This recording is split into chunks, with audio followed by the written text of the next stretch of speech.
నేను అందుకే ఏమంటున్నా ప్రతాప్, నువ్వు అంటున్నావు ఏంటంటే ఇండియాలో ఉన్నటువంటి కొన్ని పార్టీలు విమర్శలు చేస్తున్నాయి.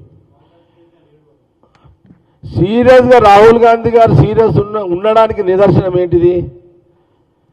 అదే కదా, సంవిధాన్ బచావ్ అని ఎందుకు అంటున్నాడు, రాజ్యాంగాన్ని కాపాడుకుందామని ఎందుకు అంటున్నాడు?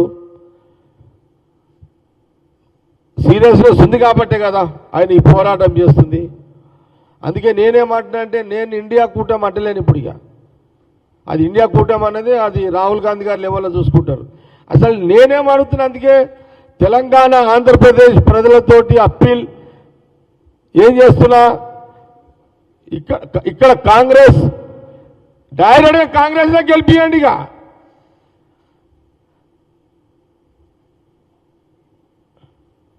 ఇప్పుడు మళ్ళీ మీకు చెప్తున్నా, ఉమ్మడి రాష్ట్రం కాంగ్రెస్, అది ఉమ్మడి రాష్ట్రంలో సోనియా గాంధీ గారి నాయకత్వంలో, రాహుల్ గాంధీ గారి నాయకత్వంలో ఆ రోజు ఈ దేశానికి 10 సంవత్సరాలు కేంద్రంలో యూపీఏ గవర్నమెంట్ ఉండే, కాంగ్రెస్ ఉండే. దాంట్లో ఉమ్మడి రాష్ట్రంలో తెలంగాణ ప్రాంతము, ఆంధ్ర ప్రాంతము, రాయలసీమ ప్రాంతం నుంచి ఎంపీల ప్రాధాన్యత, కాంగ్రెస్ ఎంపీల ప్రాధాన్యత ఉండే. దానివల్లనే ఆ రోజు యూపీఏ గవర్నమెంట్ వచ్చింది.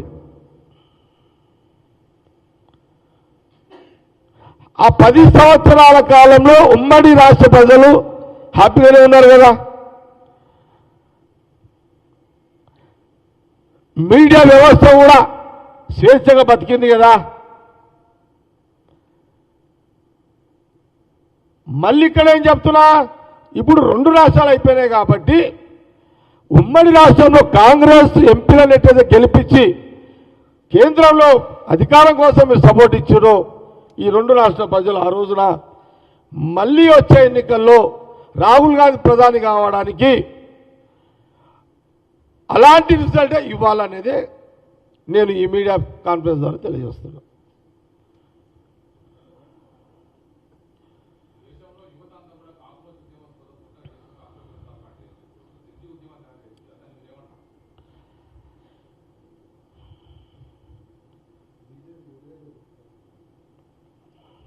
కాక్రోజు ఇప్పుడే కదా స్టార్ట్ అయింది.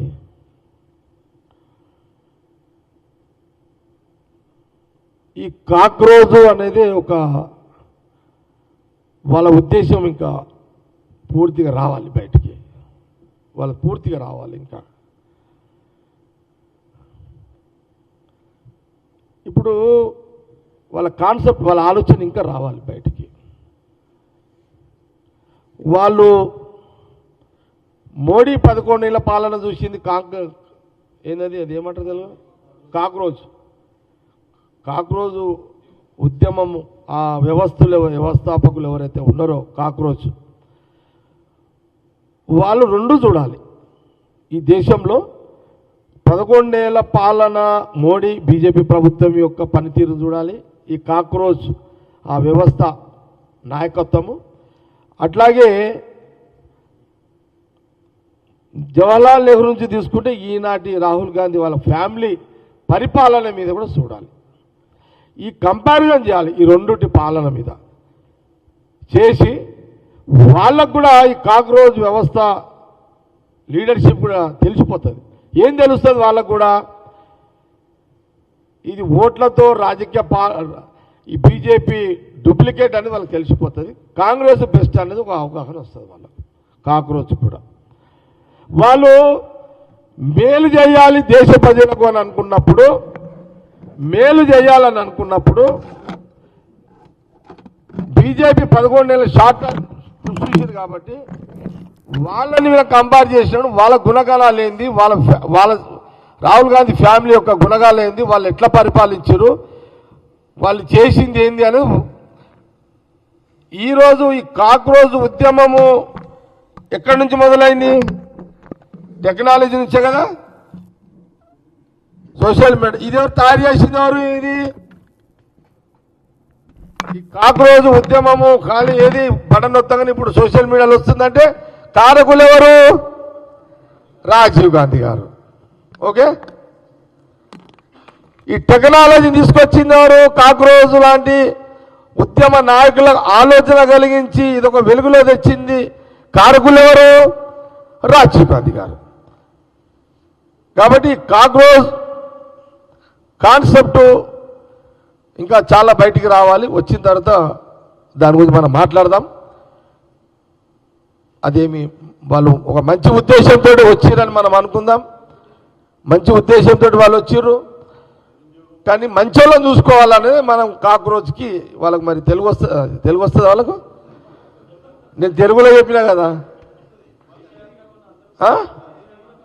నేను తెలుగులో చెప్పింది మరి వాళ్ళకి ఎవరు పంపండి మరి మీరన్నా.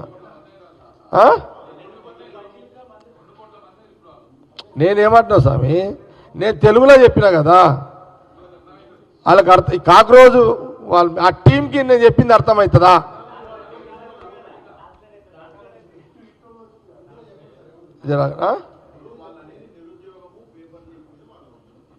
లేదు, నేనేమంటా, నేను చూసినది, నేను చూసినాడుగా నేను కూడా ఒక సెకండ్ అరే ఇదేందో ఉన్నదని అనుకున్నా.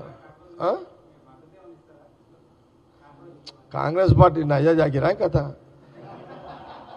రాహుల్ గాంధీ జాగిరి ఇది. రాహుల్ గాంధీ చెప్తాడు, అది నేను చెప్తే ఎట్లా? నేను ఈడ కొలువు చేస్తున్నామయ్యి. నాకు బాస రాహుల్ గాంధీ. ఇప్పుడు రాహుల్ గాంధీ డిసిజన్ నేను ఎట్లా చెప్తా? మద్దతు ఇస్తున్నాను ఎట్లా చెప్తా?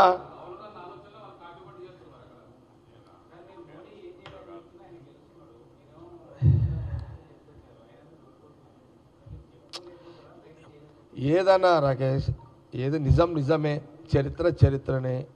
చరిత్రని ఎవరు కాదన్నారు కదా. నేను ఒక కర్ణుని గురించి కోడ్ చేసినట్టు చరిత్ర కదా, హిస్టరీ కదా. నేను ఒక కర్ణుడు గురించి కోడ్ చేసిన చరిత్ర. మోతీలాల్ నెహ్రూది చరిత్ర, జవహర్లాల్ నెహ్రూ చరిత్ర, మహాత్మా గాంధీ చరిత్ర, ఇందిరాగాంధీ గారితో చరిత్ర, రాజీవ్ గాంధీ చరిత్ర. చరిత్రలు కాబట్టి చెప్తున్నా. నేను తయారు చేసినవి కావు, రాసినవి కావు ఇవి. పోనీ మీరు చెప్పండి, మోడీ గారి గురించి చరిత్ర ఉంది, బీజేపీ వాళ్ళ మీద ఏం చరిత్ర ఉందని చెప్పమంటారో చెప్తా. అది కూడా మీరేమైనా చెప్పగలుగుతారా?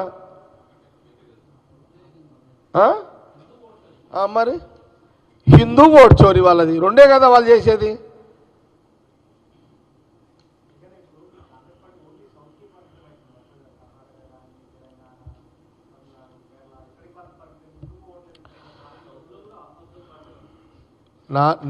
నాకైతే ఒక అంచనా కనబడుతుంది. అంటే నాకేం సర్వేలు గిర్వేలు కాదు. దేశ ప్రజలు రాహుల్ గాంధీ ప్రధానమంత్రిని చెయ్యాలి, ఈసారి చేస్తేనే కొంత మనకు బాగుంటుంది అనే ఆలోచన ప్రజలు ఆలోచన చేస్తున్నట్టుగా కనబడుతుంది. ప్రధానమంత్రి మోడీకి అహంకారం పెరిగిపోయింది, పాలన మీద ఆలోచన లేదు.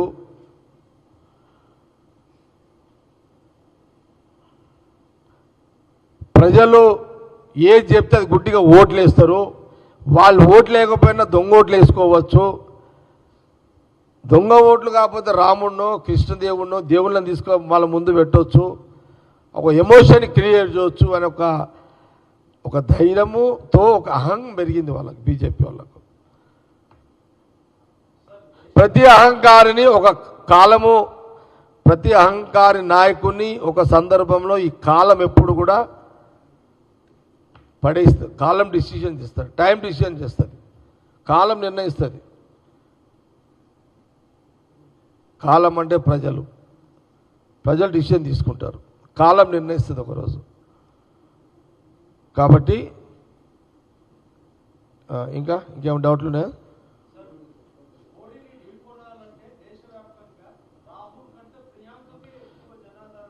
మన టాపిక్ కాదు అది. మనము కాంగ్రెస్ లిమిట్స్లో ఉండాలి. నేను కొంత లిమిట్లు ఉండి మాట్లాడాలి, లిమిట్స్ దాటి నేను పోవద్దు. ఓకేనా? Thank you. మీ అందరి అడిగి పోవాలని ఉంటుంది అసలు కదా. అచ్చా, ఒకటి